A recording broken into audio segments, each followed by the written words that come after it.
Good morning, everyone. After discussing all about the trigonometric ratios, the SOHCAHTOA, and the right triangle, we are going to discuss today about oblique triangles and how to solve oblique triangles. And the first one that we will be discussing today is about the law of sines. Before we proceed with the law of sine, let us first define what are oblique triangles. So, oblique triangles are triangles which does not contain any right angle. So, lahat daw ng triangle na walang right angle is considered an oblique triangle. So, kung ang pagtutuunan nating pansin is the kind of triangles according to angle, tatlo lang naman yon. We have the acute triangle, right triangle, and obtuse triangle. So, based on the definition of oblique triangles, ang tinutukoy natin, of course, are acute triangle and obtuse triangle. To solve for the unknown parts of an oblique triangles, two rules are used. We have the first one, the law of sine, and the second one is the law of cosines. Kung sa right triangle, we use SOHCAHTOA, so oblique triangles, we use either the law of sines and the law of cosines. Now, when do we use the law of sine? Law of sines is used for the following cases. Number one, we have the ASA case, or if the given are the two angles and the included side. Case number 2 is the SAA. We have the two angles and a non-included side. And then the third case is the SSA, or the two sides are given and a non-included angle. SSA case is also called the ambiguous case. For today's video lesson, we are going to discuss only the first two. We have the ASA and SAA. We will be having another video lesson for the SAA, for the ambiguous. For the reason, sa name itself, ambiguous. It's some kind of a complicated. So, ihihiwalay natin yan. Now, let us begin.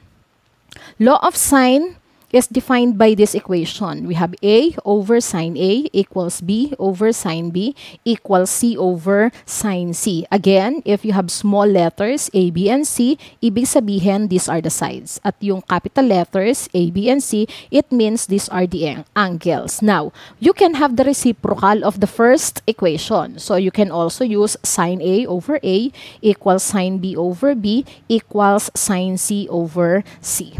Now, let us go with our first example. So, this is example number 1, wherein we have here the ASA case. So, you are going to solve triangle ABC if angle A is 60 degrees, angle B is 40 degrees, and side C is 7 centimeter.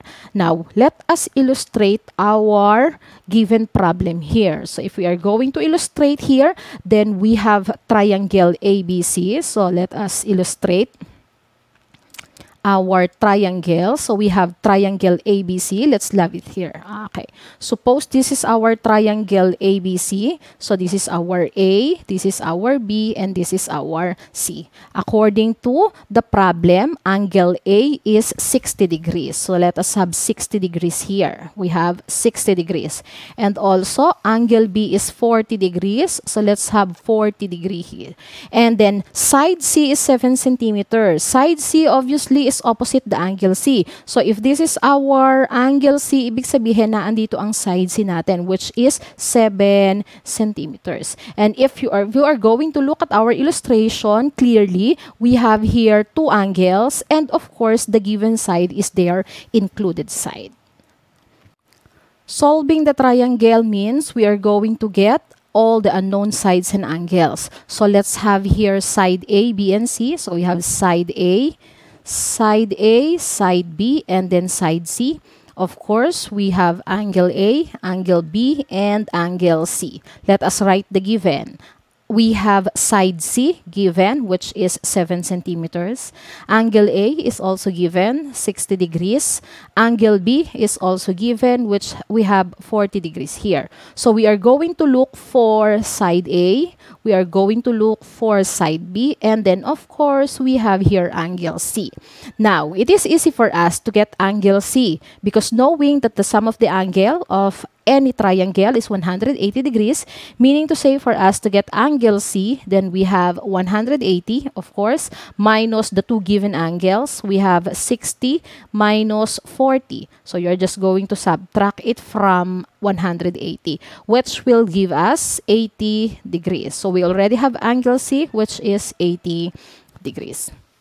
Now, in getting angle A and angle B, since it is ASA case and we have an oblique triangle, we are going to use law of sine. So if we are going to get side A, we will be using equation A over sine A is equal to. Since sa given natin, ang meron tayo is side C, then we will be using C over sine C. So we will be using A over sine A because the unknown is A, and then we will be using C over sine C because the other given side is C. By substituting, wala tayong A, so let's have A over, we have sine, angle A is here, that is 60 degrees, so we have sine 60 is equal to, we have C, our C is 7, so let's have 7, and then sine, angle C is 80. So based on here, we are going to do cross multiplication. So if we do cross multiplication, we have A sine 80, you are going to cross multiply. So, i-multiply natin yan. The other way around, yung kabila din. So, we have 7 sine 60. Ang kukuhanin natin is A. So, for us to get A, obviously, we are going to divide both sides by sine 80. Let's have sine 80. Both sides of the equation. So, makakancel yan. Ibig sabihin, for us to get A, we will be having 7 sine 60 over sine 80.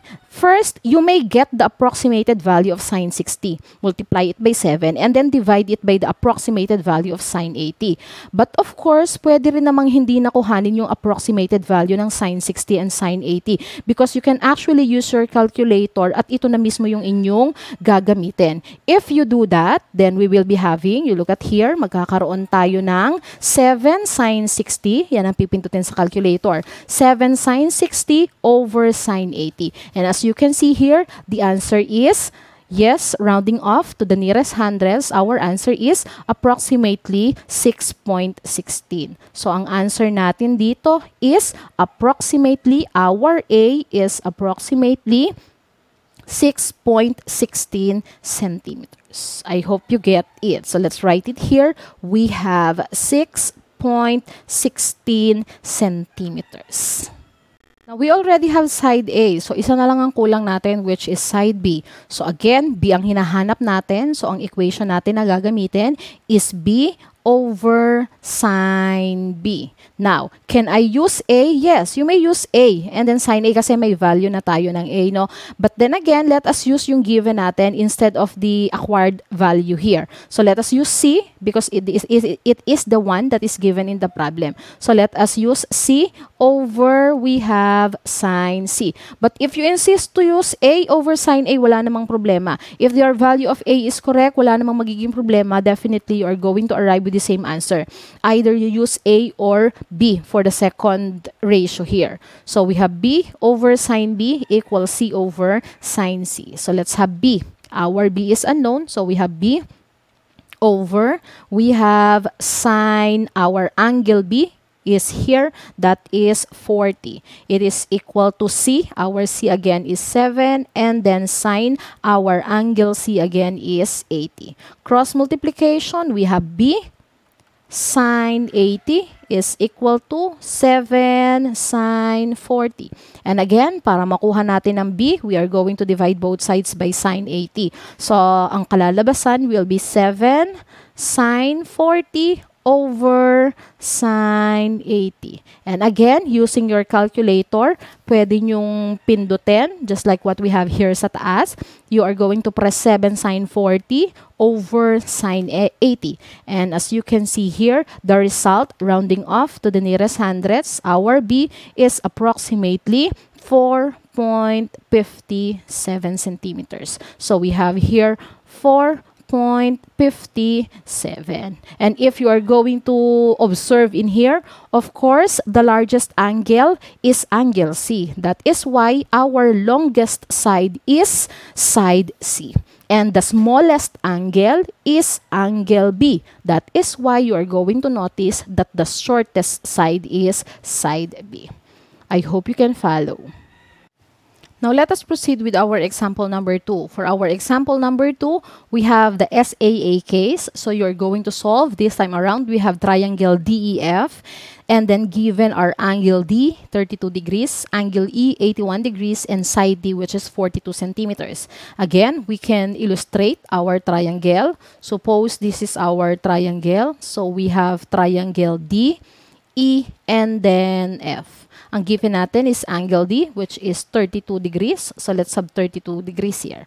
Angle E is also given, which is 81 degrees. So, let's have 81 degrees here. And then, side D, opposite of angle D is side D. This one is 42 centimeters. So, clearly, in our illustration, we have two angles here, and the given side is a non-included side. So, this is SAA case. So, let us solve the given triangle. Again, ang isosolve natin dito is all the unknown parts. So, isulat muna natin. The sides, of course, are sides D, side E, and side F. Side F. And then our angle are angle E, and angle F. Given ang ating side D, which is 42 centimeters. And then also given is we have angle D, 32 degrees. Angle E, 81 degrees. Ang hahanapin natin are side E, also side F, and then yung angle F natin, again, madali lang naman yung kuhanin. Yung angle F will be equal to 180. You are going to subtract the two given angles. We have 32 and 81. So, angle F is equal to, yes, that would be equal to 67 degrees. So, this is 67 degrees. So, kunin na natin yung dalawang nawawalang side. We have side E and side F. If we are going to get side E, then unahin na natin ang E. That is the unknown. So, we have E over, of course, we have here sine E. Equals, anong gagamitin natin? Obviously, ang meron tayo is 42.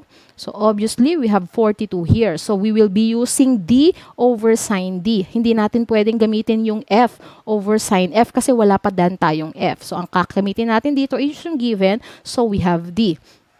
So, we have here D over, of course, we have sine D. Then, substitute. Wala tayong E. So, we have E over sine. Our angle E is 81 degrees. Side D is 42. And then angle D is 32. By cross multiplication, we have E sine 32 equals 42 sine 81. For us to get E, of course, divide both sides. So this will become 42 sine 81 over sine 32. And then using your calculator, ano ang kalalabasan natin? Yes, pipinutin natin will be 4 sine 81 over sine 32. And as you can see here, the result is approximately, we have 78.28. So E is approximately 78.28 centimeters. Again, our E is 78 point, again, that is 28 rather. So we have 28 here, 78.28. And then for us to get F, so we have F over sine F is equal to, let us use again D over, we have sine D. F, ang unknown, substitute angle F. Our angle F is 67. Our side D again is 42. And our angle D is 32. Cross multiplication, F sine 32 is equal to 42 sine 67. For us to get F, we have 42 sine 67 over sine 32. And again, sa inyong calculator, ano ang kalalabasan? We have here 42 sine 67 over sine 32. So as you can see here, the answer is approximately, F is approximately 72.96 centimeters. So we have here 72.96 centimeters. And again, by observing here, Angle E is the largest angle. That is why side E is the longest side. The smallest angle is angle D. That is why the shortest side is side E. So, ganyan ang paggamit ng law of sines to solve for an oblique triangles. Now, this is all about for the law of sines, the first two cases. I hope you get it. Thank you for watching.